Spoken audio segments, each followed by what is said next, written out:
Hi friends, great day to all. Welcome back to Rainbow Talk channel. இன்றைக்கி நான் உங்ககிட்ட ஒரு சூப்பரான இன்ஃபர்மேஷனை ஷேர் பண்ண போகிறேன். என்னென்னா, இந்த நேரத்தில் இந்த செயல்களை நீங்கள் செய்யும்போது உங்களுக்கு கருத்தரிப்பதற்கான வாய்ப்பு அதிக அளவில் இருக்குது. என்ன செயல், அது எந்த நேரம் அப்படிங்கிறத இப்போ டீட்டெயிலாக இந்த வீடியோவை பார்க்கலாம். ஸோ ப்ளீஸ் வீடியோவை ஸ்கிப் பண்ணாமல் பாருங்கள். நம்ம எல்லாருக்குமே தெரிந்தது என்னென்னா, நம்ம ப்ரெக்னென்சி டைமில் சக்ஸஸ்ஃபுல்லாக ஆகிறதுக்கு ஓவுலேஷன் நாளில் ஒன்றாக இருக்க வேண்டும். அதே நேரத்தில் நம்ம காலை பொழுதில் ஒன்றாக இருக்க வேண்டுமா, இல்லை நடுராத்திரியா, இல்லை ஜாமத்திலா, இந்த மாதிரி நிறைய கொஷின்ஸ் இருக்குது. அதை பற்றியுமான ஒரு கிளாரிஃபிகேஷனை பார்த்துடலாம். பொதுவாக எந்த நேரத்தில் ஒன்றாக இருக்க வேண்டும், காலையிலையா மாலையா, இப்போ நான் சொல்கிறேன் எந்த நேரத்தில் வேணாலும் நீங்கள் இருக்கலாம். என்னோடய பெஸ்ட்டு சஜஷன் என்ன அப்படின்னா, ஏர்லியர் மார்னிங் ஒரு 4 அந்த டைமிங்கில் நீங்கள் ஒன்றாக இருக்கும்போது அது உங்களுக்கு உடலில் ஒரு புத்துணர்ச்சி கிடைக்கும். இரத்த அணுக்களில் இருக்கின்ற இறந்த செல்கள் இழந்து புதிய அணுக்கள் உற்பத்தி ஆகுவதற்கு சரியான நேரம். எப்போவுமே டெட் செல்ஸ் ரிமூவ் ஆகி நியூ செல்ஸ் ஜென்ரேட் ஆகும். இதுதான் எப்போவுமே நடப்பது. அப்படிப்பட்ட அருமையான நேரம் எதுனா ஏர்லியர் மார்னிங். அதனால் நீங்கள் அதிகாலை பொழுதில் ஒன்றாக இருக்கும்போது இது உங்களுடைய கருத்தரிக்கின்ற வாய்ப்பை அதிகரிக்கும். இரண்டாவது, இப்படி ஒன்றாக இருந்து முடித்த பிறகு நாங்கள் அடுத்து என்ன செய்வது, அதை பற்றியான ஒரு டீட்டெயில்டு இன்ஃபர்மேஷன் தான் இன்றைக்கி நாம் பார்க்க போகிறோம்.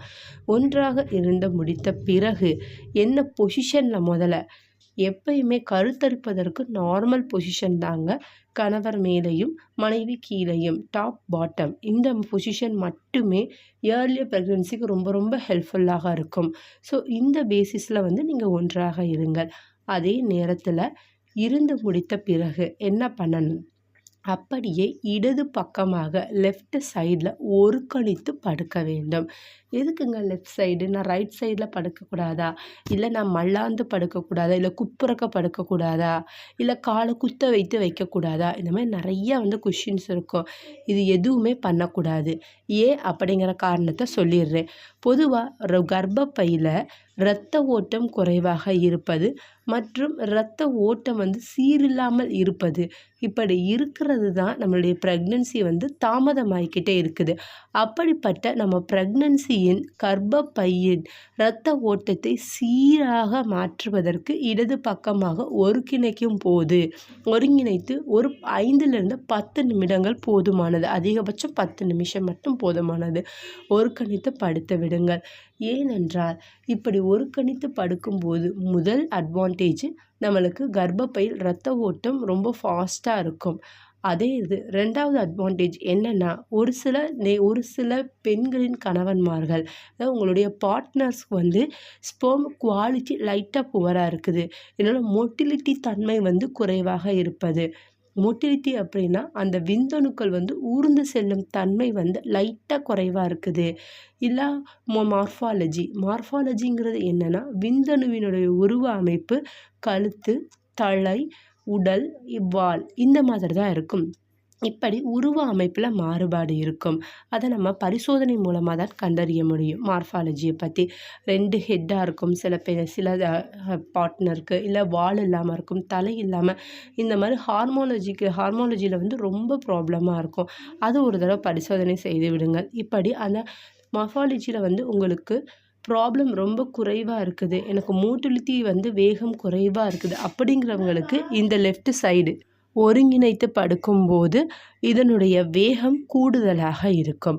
அடுத்து இரண்டாவது இன்னொன்று அட்வான்டேஜ் என்ன அப்படின்னா, நமது உடல் ரெஸ்ட் பொசிஷனில் இருக்கும். எப்பயுமே உடலுறவு முடித்த பிறகு குறைந்தது 2 மணி நேரங்கள் உங்களுடைய உடல் சமநிலையாக இருக்கணும். தலையில் தலைவாணி வச்சுக்காதீங்க. இது எப்போன்னா, இடது பக்கமாக நீங்கள் ஒரு 10 மினிட்ஸ் வரைக்கும் ஒருங்கிணைத்து படுத்து கொண்டீங்க. அதன் பிறகு நேராக சமநிலையில் நீங்கள் கால்களை வந்து விரித்து நீட்டாக ஒரு 2 to 3 மினிட்ஸ் வரைக்கும் இருந்துட்டு அதன் பிறகு போய் நீங்கள் வாஷ் பண்ணி பாத் பண்ணிக்கலாம். நீங்கள் பாத் பண்ணுறப்ப ஹெட் பாத் மட்டும் பண்ணக்கூடாது உடனே, அது ரொம்ப ரொம்ப இம்பார்ட்டண்ட்டு. அதன் பிறகு எப்போன்னா நீங்கள் ஒன்றாக இருந்து 2 மணி நேரத்திற்கு பிறகு தான் ஹெட் பாத் வந்து பண்ணணும், தலை குளியல் பண்ணணும். உடனே தலைக்கு குளிக்காதீங்க. இதனுடைய பெஸ்ட்டு அட்வைஸு, பெஸ்ட்டு சஜஷன் கூட இதை நீங்கள் சொல்லலாம். எப்போவுமே எல்லாருமே தெரிந்துக்கோங்க, உடலுறவு வைத்து 2 மணி நேரத்திற்கு பிறகு தான் நீங்கள் தலை குளிக்க வேண்டும். நீங்கள் நார்மல் பாத்திங் நார்மலாக குளிச்சுக்கலாம், பிரச்சனை இல்லை. ஆனால் தலைக்கு மட்டும் குளிக்கக்கூடாது. ஏன்னா நம்ம நார்மலாகவே பெண்களுக்கு உடம்பில் சூடு வந்து இருக்கும். ஒன்றாக இருந்து முடித்த பிறகு அவர்களுடைய உடல் சூடு இன்னும் அதிகமாக இருக்கும்.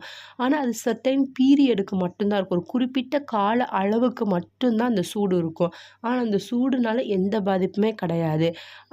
அதுவும் 2 மணி நேரத்துக்கு பிறகு நீங்கள் குளிக்கும்போது உங்களுக்கு கர்ப்பப்பை மற்றும் அந்த விந்தணுவின் உள்செல்லுதல் இது எல்லாமே கரெக்டாக இருக்கும். ஸோ இப்போ நான் சொன்ன இந்த 3 அட்வான்டேஜுமே இப்போ நம்ம இடது பக்கமாக ஒருங்கிணைத்து படுக்கும்போது அது நம்மளுக்கு ரொம்ப ரொம்ப பயனுள்ள தகவலை சாரி ஃப்ரெண்ட்ஸ், ரொம்ப ரொம்ப பயனுள்ள நிறைய பாசிட்டிவ் வந்து நமக்கு அது கொடுக்கக்கூடியது. இப்போ நம்ம பார்த்ததை கண்டிப்பான முறையில் நீங்கள் ட்ரை பண்ணி பாருங்கள்.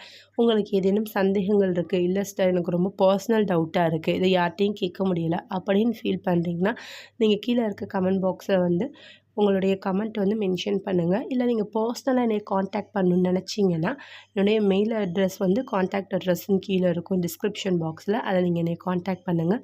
நான் உங்கள்கிட்ட பர்சனலாக வந்து கால் பண்ணி பேசுகிறேன் என்னென்னு. உங்களுக்கு எந்த போன்ற வீடியோக்கள் வேண்டும் என்பதையும் கீழே இருக்க கமெண்ட் செக்ஷனில் கண்டிப்பாக மென்ஷன் பண்ணுங்கள். உங்களுக்குரிய சந்தேகங்கள் கண்டிப்பாக உங்களுக்கு மட்டும் இருக்காது, நம்மளை சுற்றியுள்ள பல பெண்களுக்கு அது இருக்கும். ஆனால் அது வெளியே யாரும் கேட்குறது கிடையாது. அதனால தான் நம்ம யார்கிட்டையுமே சொல்லாமையே நம்ம திருமணமாகி பல வருடங்கள் தள்ளி போகுது. ஸோ ஒரு சந்தேகம் இருந்தால் அதை கண்டிப்பாக உடனே நம்ம கேட்கணும் 4 பேர்கிட்ட. அப்படி கேட்டால் மட்டும்தான் அதற்கான சொல்யூஷன், அதற்கான தீர்வு நம்மளால் கண்டறிய முடியும். ஐ ஹோப் ஸோ ஃப்ரெண்ட்ஸ், இந்த வீடியோ ஒரு யூஸ்ஃபுல்லான இன்ஃபர்மேஷன் உங்ககிட்ட ஷேர் பண்ணியிருக்கோன்னு நான் நம்புகிறேன். அப்படி யூஸ்ஃபுல்லாக இருந்துச்சு நீங்கள் நினச்சிங்கன்னா மறக்காமல் நம்ம சேனலை லைக் பண்ணி ஷேர் பண்ணுங்கள். மேலும் உங்களுக்கு எது போன்ற வீடியோக்கள் வேண்டும் என்பதையும் கீழே இருக்க கமெண்ட் பாக்ஸில் மென்ஷன் பண்ணுங்கள். உங்களுக்கான வீடியோ விரைவிலேயே அப்டேட் ஆகும். தேங்க்ஸ் ஃபார் வாட்சிங்.